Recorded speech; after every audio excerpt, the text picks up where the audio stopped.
Welcome. How are you? Have a seat. Well, thanks for being here. Did I have a choice? Well, Oh, it's great to be here. So much better than a debate. yeah. All right. Yeah, well, there's a real intimacy to the room. So, and I know you like town halls. You and I have talked about this a lot. I've done about 120 of them at this point, but Yeah. I'm getting good at them. I hope tonight I do okay. But you That's had a joke. You can laugh. Okay. I actually want to start with something that happened earlier today, because you had a really remarkable moment at a town hall earlier, and I want to play that for the folks at home and also the folks in this room, because it really shows kind of the things that kind of happen in a town hall, and I want you to talk about your experiences. Let's just play that. Like over a year ago, a man who was like my second dad, he killed himself. And then a few months later, my parents got a divorce. And then a few months later, my dad lost his job. And I was in a really dark place for a long time. I was pretty depressed. But I found hope.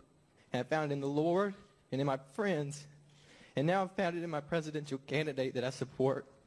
And I'd really appreciate one of those hugs you've been talking about.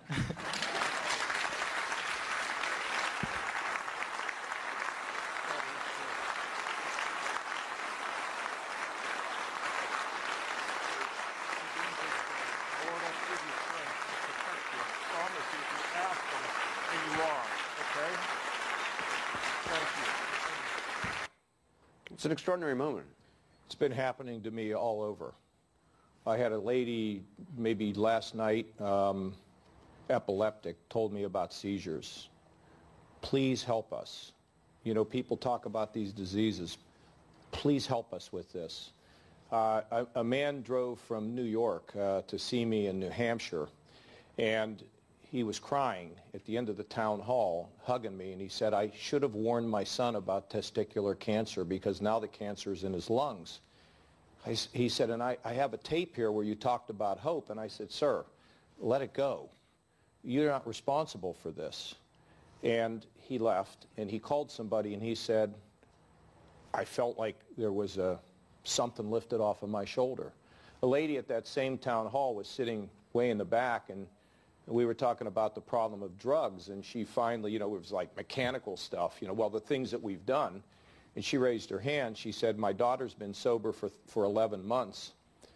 And I looked, I said to the people, do you know what it's like to be a mom and to have a daughter 11 months sober? You don't know what's going to happen tomorrow. You walk on eggshells and you just pray that my kid's going to be okay. Anderson, I've seen it everywhere. It's one of the reasons why, you know, I love to talk about the conservative economic policies, but one of the things that I felt, and I've said in the campaign, is we all need to slow down a little bit.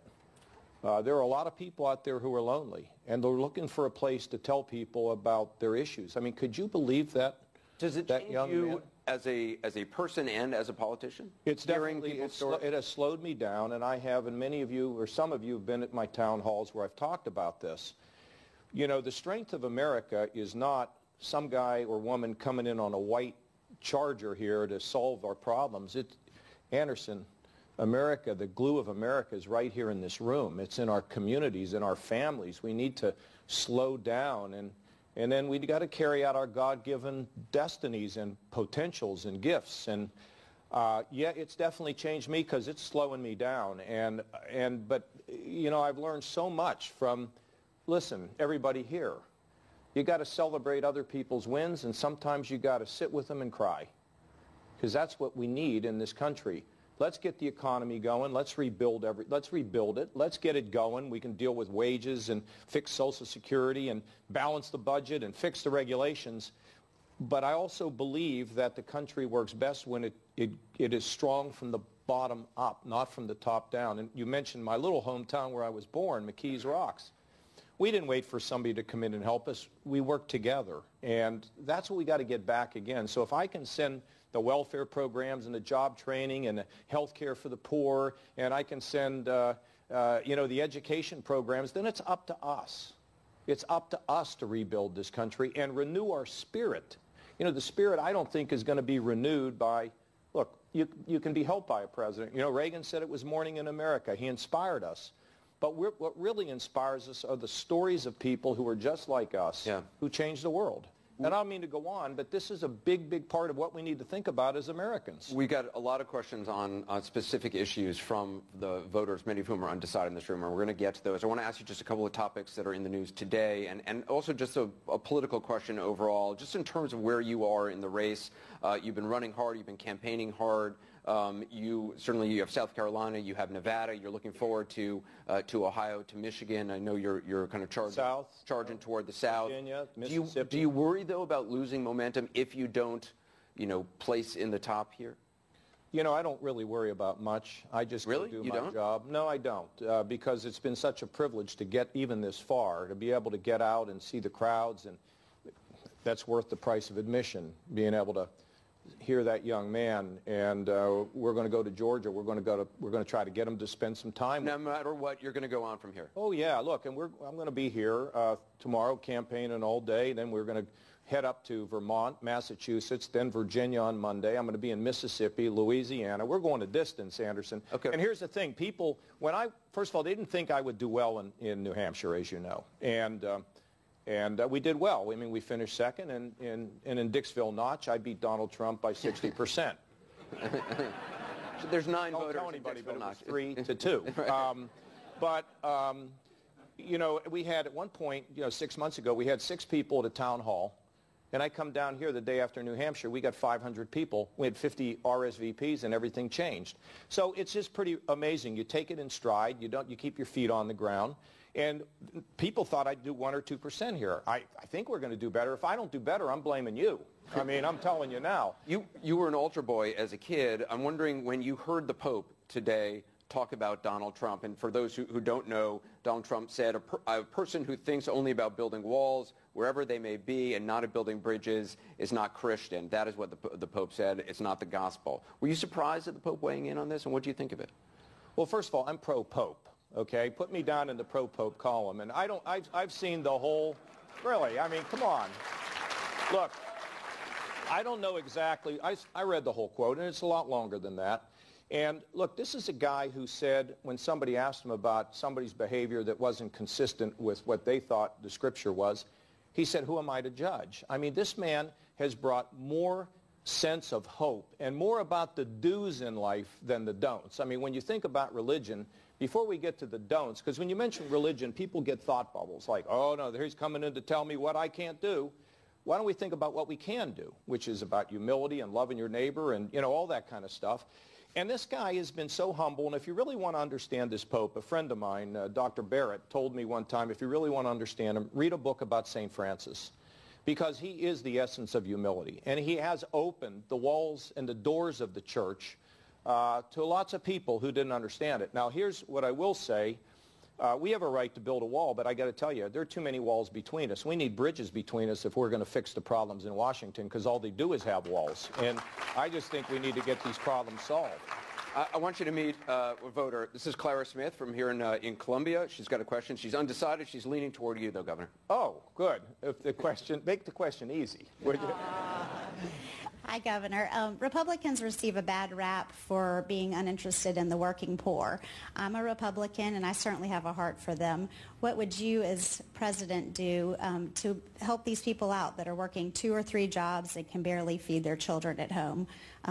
They certainly adhere to the Republican principles of pulling themselves up by their bootstraps, but they're barely getting by.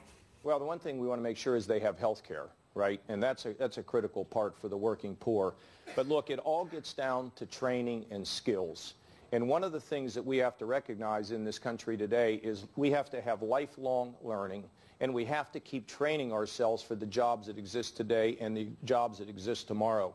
But I've got to tell you, when you think about these working poor, especially if it's a woman, and her husband walked out on her and she's got a couple kids, we've got to look at the child care. We've got to think about the child care tax credit. And we've got to get employers to begin to realize that, give this person a chance. Give them a chance to be able to move up, because if you get stuck, then it doesn't work. But one other thing I think we all need to realize. Look, I was involved in balancing the federal budget. I spent 10 years of my life to get there in Washington, fighting everybody, including Republicans, Democrats. I've always been a guy shaking up the system. And when we got there, we began to see significant job growth and opportunity for people. As governor, I went in. We had lost 350,000 jobs. Now we're up over 400,000 jobs, and our wages are growing faster than the national average in Ohio. So we need robust economic growth because that helps everybody to rise. And how do you get it? Common sense regulations where you're not snuffing out small businesses because they are the engine of job creation for some of these young people here. They're going to create more jobs than the big companies.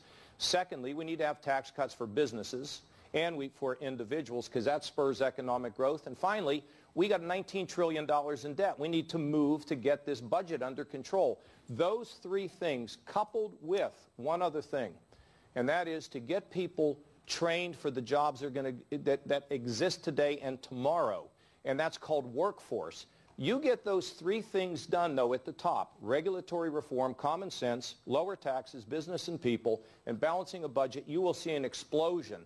And when I was in Washington, we saw the country job picture explode, and the same in Ohio. And what I want to do is just take that formula that works and take it back. And we know what it works, but you have to have discipline to carry it out. Okay? But we have to be sensitive to the folks that are really in a tough spot, working two jobs. Think about that mother gets up early in the morning, gets the kids off to school, goes to work, comes home, makes dinner. They're the heroes. These single women with children are the real heroes in America, in my opinion. So thank you for your question. Thank you for the question. Yeah. And Governor, if you could stay in the blue, just lights and, well, just better lighting and cameras for our cameras. I want you to meet Ashton Gottschall. He's a law student here at the University of South Carolina. He says he's undecided. He's thinking about Senator Cruz, Senator Rubio, and yourself. Ashton? Governor Kasich, my older brother is an officer in the Marine Corps and is preparing for his first deployment overseas. As his younger brother, I have always looked up to him, and he has been a constant inspiration in my life.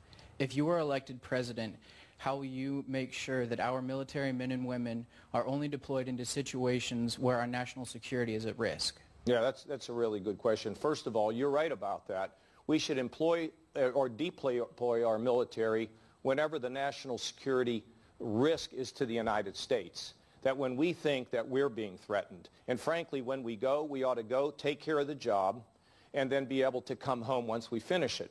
Getting in the middle of civil wars is not something that I've ever favored. Look, I was on the Defense Committee for 18 years in Congress. I saw the President Reagan rebuild the military. I saw the wall come down. I saw the first Gulf War. And I was called in the Pentagon by Secretary Rumsfeld after 9/11. And you learn a lot through that process of what this all means.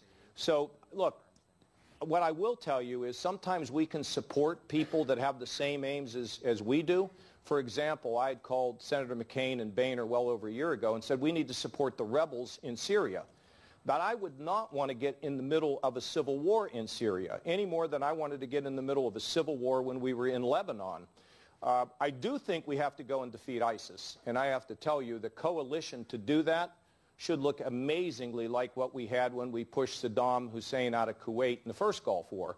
Those are Muslim Arabs and friends in the West who can all come and take care of business. And then once the business is taken care of and things settle a little bit, come home and let them sort it out. Nation building, getting in the middle of civil wars is not a place for the United States military, in my opinion.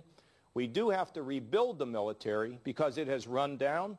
And I have a plan to put $100 billion more in the military, but I've got to tell you, we can't be paying.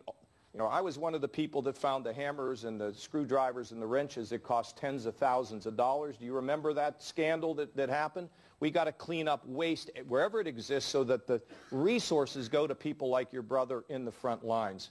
So we go when it really matters to our direct national interests. We can support people who support our similar aims. No nation building, get the job done, come home and be a leader in the world and have people's backs. Okay? Ashton, thank you very much for your question. Governor, over here is Mary LaFave. She's a lawyer in Lexington, South Carolina. She's undecided. She has a question that should resonate with many in this state. Go ahead. Thank you, Anderson. Governor Kasich, I have a question involving a women's issue that will be important to the voters in this state. The state of South Carolina leads the nation in incidents of deadly violence against women. As president, what will you do? What steps will you take to address the high rates of violence against women in this country? Well, we have to have a war against that. And I know that they won a Pulitzer in one of the major newspapers in this state, and down in Charleston. In fact, they endorsed me today, which was really a wonderful thing to have. And the lady actually, one of the reporters actually took me to the wall and showed me the Pulitzer that they won from saying that there was a time in this state where it was easier to hurt a woman than it was to hurt an animal. And they've begun to clean that up. And we put a lot of time into those kinds of issues in our state. I'll tell you another thing we worry about, sexual violence on a campus. And I noticed that time ago, and I said there's got to be a place for young students, young women to be able to go where they can do things in confidentiality, where there can be a rape kit that could last, because sometimes women don't want to move right away, but after a month or two, they might want to move forward with some type of a prosecution. They should tell their story. But, I mean, think about a woman. I got these two 16-year-old daughters. Could you imagine having somebody beat up your daughter or beat up your mother? We have to have an all-out war against this. And you know what? That's a very severe criminal act. And as president, you know, look, these laws are going to fundamentally be at the state level, but it doesn't mean that a president can't use a bully pulpit. It doesn't mean that a president can't speak out on some of these really significant moral issues. And I will do it. I don't always have to make a law to get somebody in the legislatures to begin to pay attention to these issues. Let me also tell you, we took on the issue of human trafficking. I don't know what you know about that, but there were, in my state, like 1,000 people who were, I was told by a Democrat who had walked out on my first State of the State address. I was like, why did she get so mad at me? She stormed out. She came back a couple months later to have a meeting with me. And I said, what can I do for you? She said, well, there's a problem with this human trafficking with a number of children that are trafficked. She said, I said, well, how's it going for you? She said, I haven't been able to pass anything. I said, well, what if we pass it? And she looked at me, and she stared at me, and I went, hello, are you still with me? Of course we're going to pass it. And so we have changed the laws around human trafficking, where actually the woman who has been called a criminal has now been determined to be a victim, and now we're putting the pimps in jail and making sure the women can be rehabilitated in our state. It's a wonderful thing.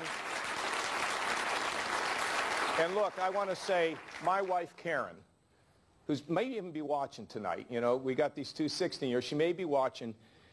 She has been in the catch court in our city of Columbus, and we take women who before would have been discarded, we raise them up. She goes to the graduation ceremonies. They have their ceremonies in the governor's residence. This is a great, great progress. You know, a lot of these issues get ignored. The issues affecting the mentally ill, the drug addicted, the working poor, the issue of domestic violence, human trafficking. See, when we get that economy moving and growing, then we have an obligation, a real moral obligation to turn to those who live in the shadows and give them a chance to live out their God-given purpose. So thanks for the question, and you'll work with me, all right? You want to come to Washington and work? We're going to put you there. I'd love to. Okay, thank you very much. Governor, this is William Hodge. He is an attorney here in South Carolina. He says he's leaning toward Rubio, but he does remain undecided. William? Governor Kasich, being a Southern Baptist and an attorney here in South Carolina. Is that consistent? Well, that's what my question is getting to. It is sometimes difficult to differentiate between my moral convictions and the letter of the law and what I'm required to do. If you were given the opportunity as president to nominate someone for the Supreme Court, which I believe the next president will have the opportunity to do so, would you nominate someone who will rule and vote based on their moral convictions, or would you be willing to put someone on the court who takes legal reasoning and makes decisions even if it doesn't coincide with their personal beliefs? Well, look, I mean, I've appointed well over 100 judges in Ohio. In fact, even appointed a judge to the Ohio Supreme Court who happens to be a woman, has done a fantastic job. What we try to look for is we want you to be a conservative. We don't want you to make law. We want you to interpret the law. That's what it means to be a conservative judge. And secondly, you've got to be beyond reproach and good character. I mean, you know, everybody in their life at some point did something dumb, right? I mean, we know that. But overall, we want to look at how your temperament, we want to look at your attitude of fairness, And at the end of the day, it's your approach to whether you make law or whether you interpret that the law as it relates to the Constitution. In terms of the moral, how do you people say, well, how do you decide things? Well, if I got to decide something, I'm not turning to the Scripture to figure it out. But also, your faith can also influence sort of some of the ways you look at things. For example, with the women who are, who have been human trafficked, or the issue of mental illness, or of course it influences your ability to think about what can we do to lift them. But at the end, when you're in public office, you're not really there to be a preacher. You are there to be a public official, and that's the way it ought to be if you're on the U.S. Supreme Court. Okay? Thanks for your question. Governor, I want you to meet Tim Braddock. He's over there. He's a Republican who says he's undecided. Tim, welcome. Nice to be here. Governor Kasich, welcome to South Carolina. It's a hard name, I know, and it is. Welcome to South Carolina. Just like to give a little sub-note here where my wife and I are both Michigan State fans. Listen, I told the people in Michigan that, look, up and through the primary up there in Michigan, let's just put everything aside and just get along. Right. After all, I came down here after Clemson beat the Buckeyes a few years ago, and that's still rubbing us raw up in Columbus. So, right. Go ahead. My question has to do with Obamacare, the health care system, where the candidates have, in their debates and their interviews, have said that they're going to repeal Obamacare if they are elected to office. Honestly, to tell you the truth, for me, Obamacare ended up being a godsend because of my conditions, and that... Yes, sir. Go ahead. I'm listening. I worked for a company in Michigan for 34 years before my wife and I decided to move down here to South Carolina. In moving down here, I continued working for that same company. But in the process, we found out that we could not transfer our medical insurance to South Carolina. In reviewing the options here in South Carolina in the South Carolina health pool, we found where the rates were in excess of $2,000 in that. So as we were forced to do, we ended up going with Obamacare because that was the best option for us at that time. What I would like to know is, what are your specific inputs to what you're going to substitute for Obamacare if you're elected? It's obviously a critical question, and there's a complicated answer that I do want to give you. We've got very good health care experts in our state. In fact, we took our Medicaid program that was growing at 10.5% and reduced it to 2.5% in the second year I was governor without cutting one benefit or throwing one person off the rolls. So we have spent a lot of time on health care. First of all, the problem with Obamacare is it does not control the costs of health care. They continue to escalate.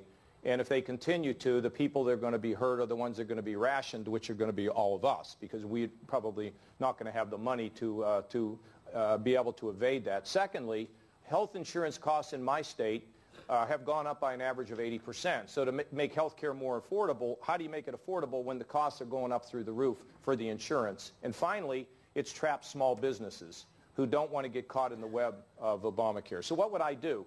Well, I'd take some federal resources and I'd combine it with a freed up Medicaid plan to continue to cover the working poor.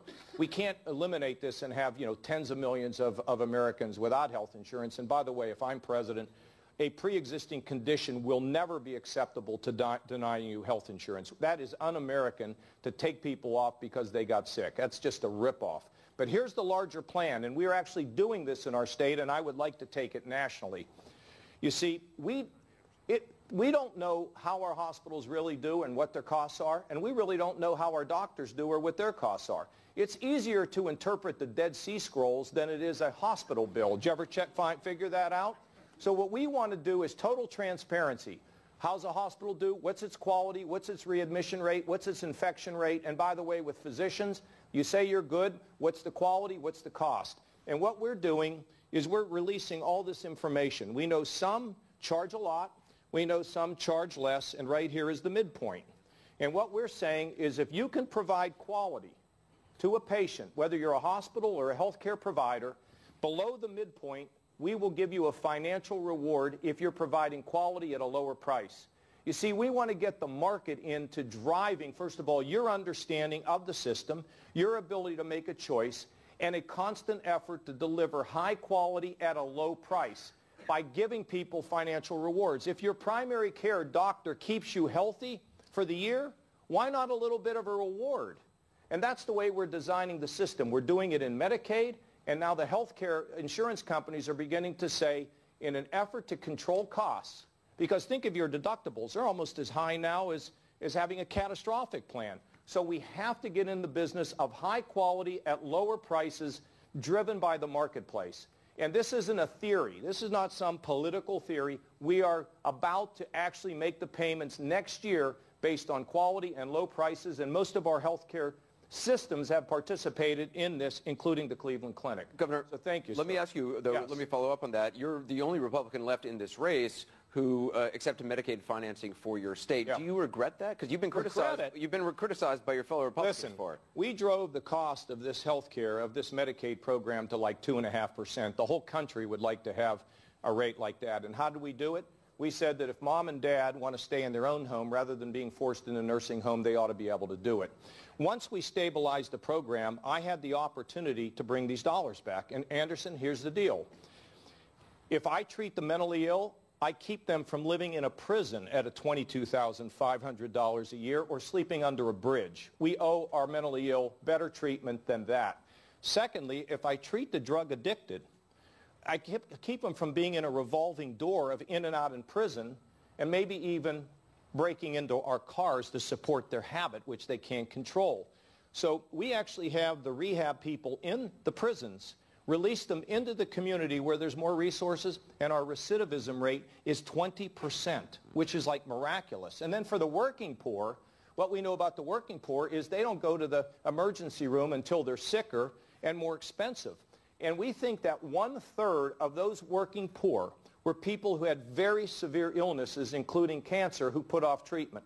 So this has worked out great for us.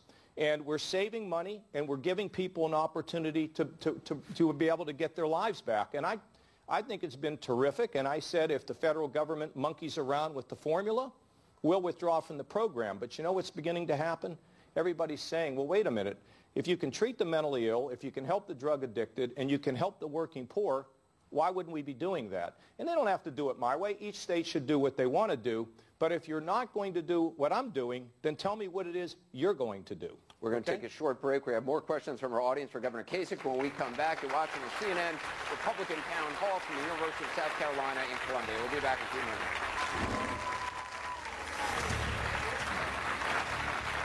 And welcome back. We're talking with Ohio Governor John Kasich here on the campus of the University of South Carolina in Columbia for the final CNN Town Hall before Saturday's Republican primary.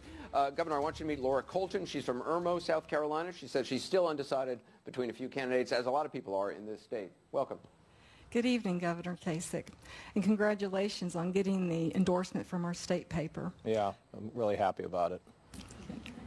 Would you consider selecting one of the other candidates for your cabinet? And if so, who would it be? Well, look, I'm not going to be measuring like the drapes. I got a long way to go, okay? I mean, we're really, really early. But I'll tell you who I have been friends with for a while. I like him very much. I like Chris Christie a whole lot. And Chris and I actually, are kind of buddies. I mean, his wife and I and my wife, have been out to dinner. And I've always liked Chris. We kid and joke, and he's a terrific guy. And so he's somebody that was a candidate who would be considered. And look, I'm open to, these are all fine people. And you got to realize that when you run for, like somebody says, you ought to run for president. Do you know how hard it is to run for president? I mean, it is not easy. And so they all deserve an awful lot of respect, and I like them all. I just don't want to, kind of fight with them. I'd rather be up here than down here at the, that kind of stuff. I was in a demolition derby on Saturday, but my car kept going around the track. So anyway, thank you. Are you available for anything?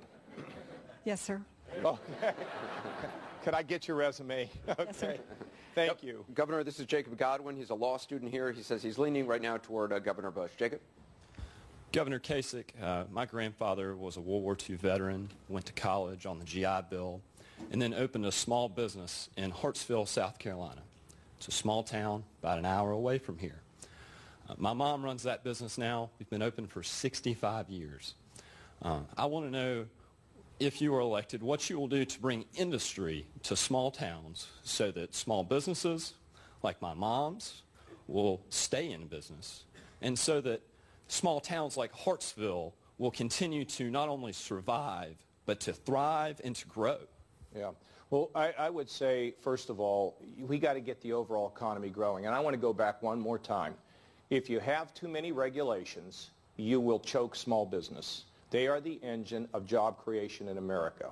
That's why it's important to bring the rates down for individual taxes, because most of those small businesses pay the individual rate. Give them the incentive on taxes.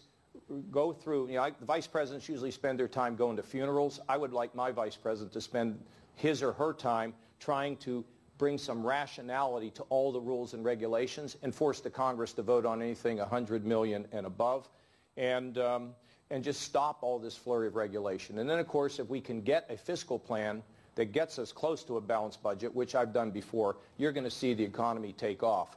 Now, so the small businesses or the small towns, look, what we've done in Ohio is, and I knew this before being in business for 10 years, you've got to look at the assets that you have. What makes you unique in Hartsville?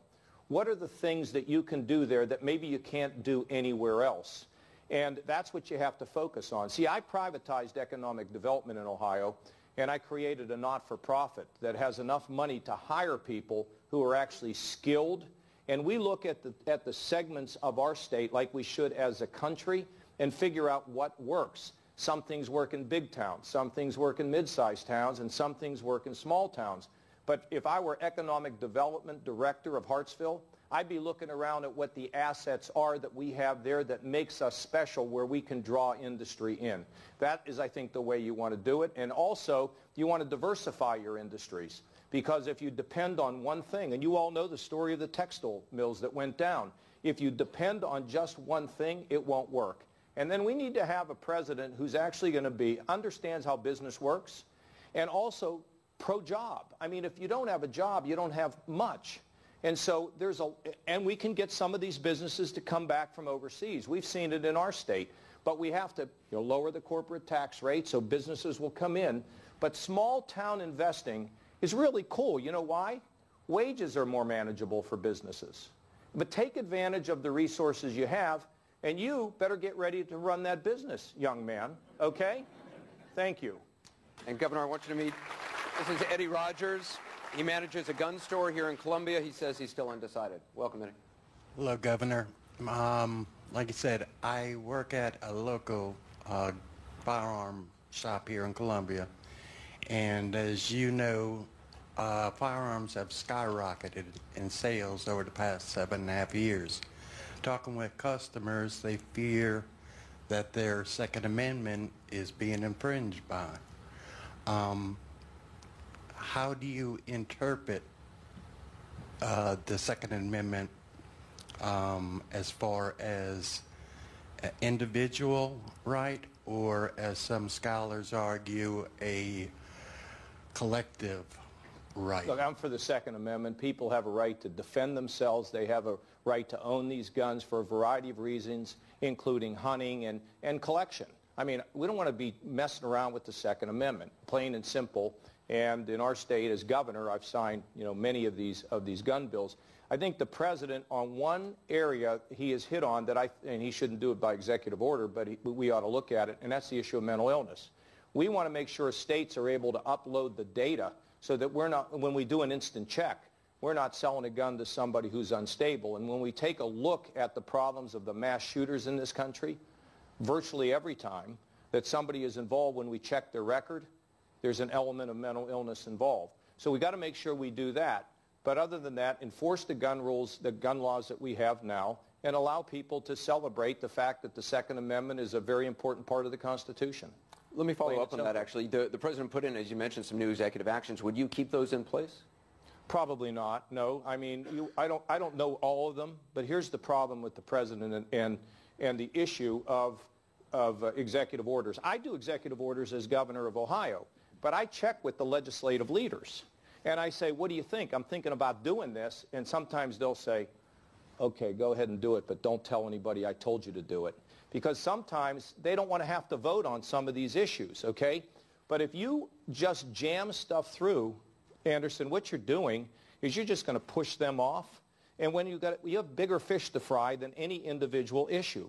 So my view is you have to work with that legislature. You have to get along with them as an executive. See, I'm unique. I never thought about this in this way. I was a congressman for 18 years. I went at 30, believe it or not. And so I understood how they feel about executives. And now I'm an executive, and I know how they feel about legislators. And that is really key in getting things done. If we're going to balance a budget, fix the border, fix Social Security, deal with student loans, any of these other things that are out there, you got to do it together. Reagan had the bull weevils, which were the conservative Democrats. Kasich had the blue dogs when I was fighting to balance the budget, the conservative Democrats. We have to have some area of bipartisanship, but overall the executive cannot, he or she cannot thumb their nose at the legislature because it is a relationship that has to work mutually. And I think the president doing executive orders has way exceeded his authority and created more more polarization down there, which is all going to have to be fixed. We'd like to wrap up these town halls with just some kind of lighter personal questions so voters have a chance to get to know you. I want to give you one lighter thing. You know how you fix Congress? One of the things I'm going to do in the first 100 days is I'm going to get the phone numbers of all the moms and dads who have kids in Congress. I'm going to know when their birthdays are, and I'm going to call mom on her birthday, and she's going to call her kid who's in the Congress and say, I like the president. He called me on my birthday. Don't mess with him, okay?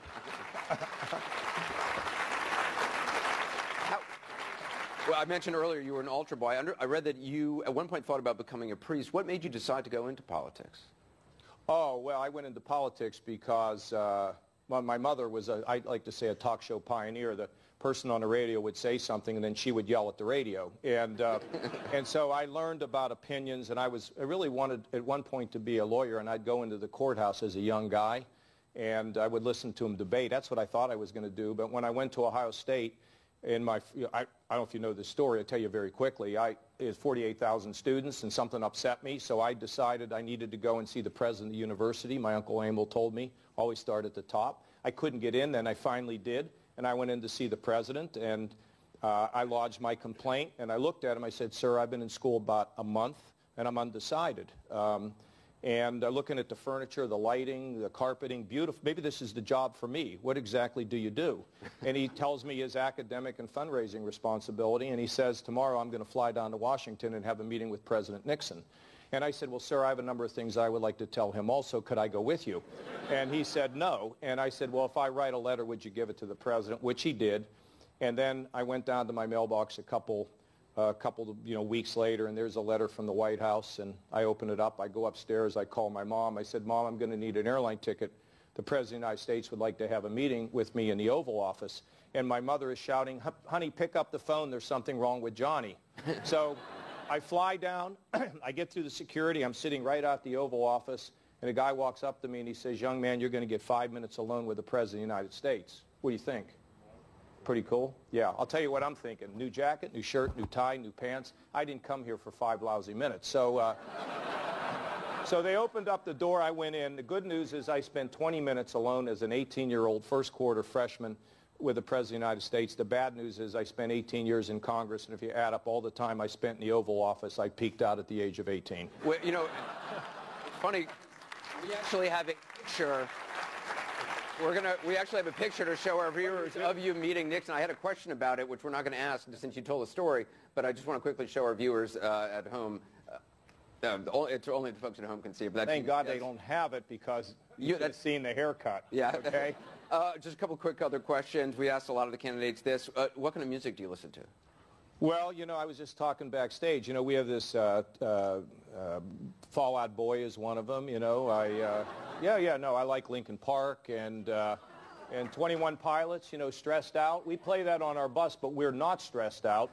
And you know, they actually went to my kids' school, and I'm a pretty much alternative and and modern. My favorite concert was The Wall. You know, I'm the one that said I'm going to get Pink Floyd back together again. I've seen that twice. Yeah, with Roger Waters and David Gilmour. Now, somebody said, you know, well, there's others that are dead. I said, hey, it's Gilmour and Waters. Yeah. I mean, come on. And if you have ever seen The Wall. It's the best concert ever. Best concert ever. Roger Waters and The Wall. If it comes back, go see it. It's worth it. Well, just one final question, and it's a serious question as well. I lost my dad when I was young. Your parents were killed by a drunk driver in a car accident. How did that change the person you became? Oh, it changed my whole life. And the only thing I would say about this is, for those that are watching, Anderson, it was when I was a little boy, I was afraid my mom and dad wouldn't come home one night because my dad would pick my mother up late at night on a very bad road. And then at the age of 35, I got a phone call that they wouldn't be able to get home. And you know where they were? They were at the Burger King because they got the second cup of coffee for free. That's the way the mailman and Mrs. Kasich lived. And I went into a black hole with just a little pinprick of light, Anderson, and others who are here tonight have had that experience. But I had people come to me. I don't care, you know, you don't have to agree with me or like it or whatever, but it's really where I found the Lord. And I've spent 29 years of my life working on that, and I'm here to tell people that, and look, life is, it's so rocky, it's so fragile. We have to build our homes, our lives, our homes on solid granite, not on sand. And I have found that even though the pain still comes, there's where I have to go. And as a result of my parents' accident, it's allowed me to hug that boy, and I whispered some things to him, or to go places with military families that lose a loved one. I meet with them. I'm not that great a guy, okay? I'm just doing the best I can. And sometimes I fail.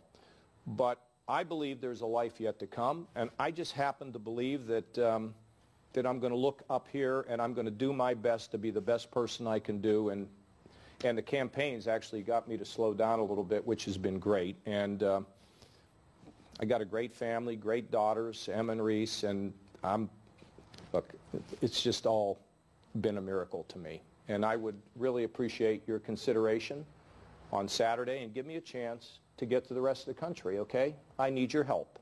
Thank you, Anderson. Governor, thank you. Thank you. Governor Kasich.